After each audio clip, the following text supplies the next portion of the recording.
The head coach, Jason Hammett, with us. Coach, how are you doing today? Great. How are y'all doing today? Appreciate y'all having me on.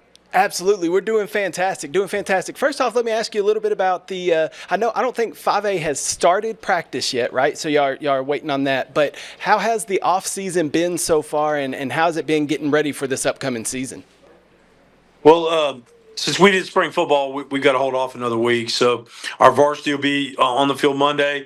The ninth grade get to start this week. So we've had our ninth grade going, so it's been good on that part.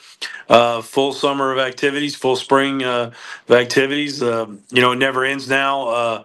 We take a couple weeks off at Christmas and a spring break, and about 2 weeks off in the summer. It's year round football.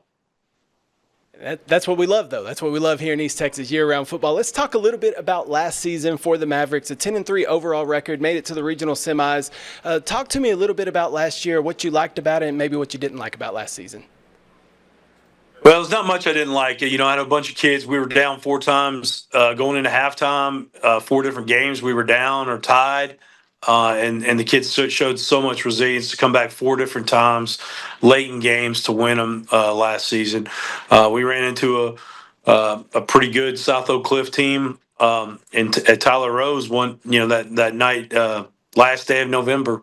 Um, One day away from playing December football. That's disappointing for us in our group a little bit. But the kids, special group of kids that graduated from us, and then we've got about half of those kids back and with us this year, and that's a special group of kids too. So, it was a great year to remember.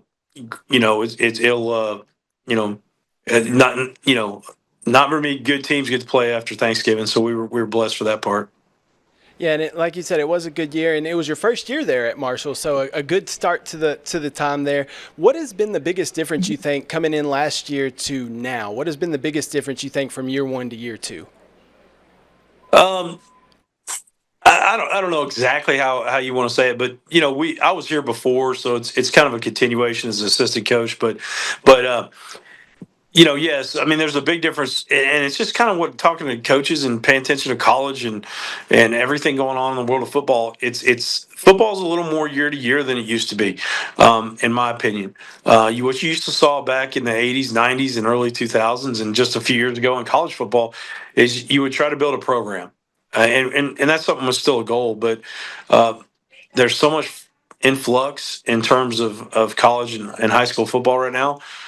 You try to build a great year, and so that's really been our goal since January. Is who's the next man up in these positions? Who's ready to do more for us? And what they've done. Some of these kids and their off season and how much they've learned, how much bigger they are, how much stronger they are is amazing. So we look at a year to year deal. No team is going to be like the year before, even though half those guys are coming back or so.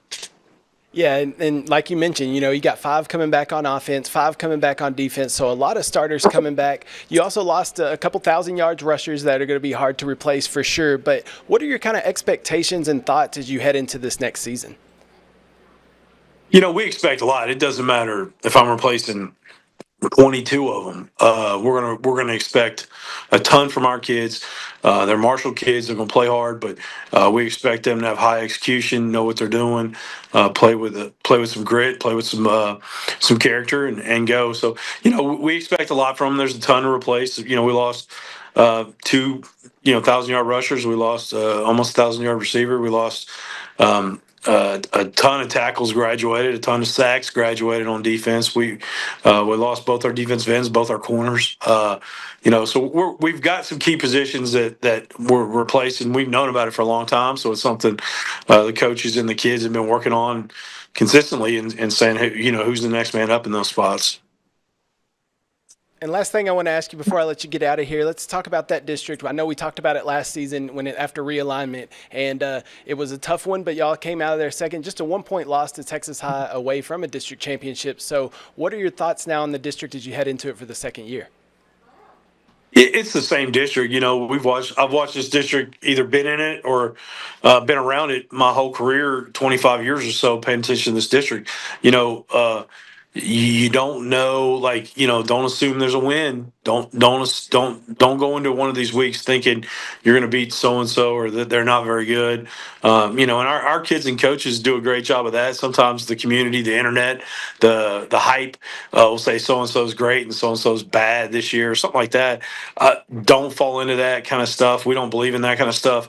We've unfortunately, we've lost the teams we think we should have beaten in the past. So don't fall into that hype. Know what you got to do that week to prepare to win that game because you don't know. We were 2 years ago. We were down. I mean, we had to beat White House to get in, and if we don't beat White House, we're not going to get in because we messed up along the way to get there. So don't take anything for granted in East Texas. These kids play football. They're all good. Every one of these coaches is worked extremely hard to put their team in a great situation to win. So don't assume anything. Know what you're going to get. You're in East Texas. Every week is going to be a challenge for you. Absolutely, it sure is. Well, Coach, thank you so much for taking the time and talking to us this afternoon. Best of luck to the Mavericks this season, and we'll talk to you down the road. Appreciate y'all. Thank y'all for coming us, and go Mavs. All right, thank you.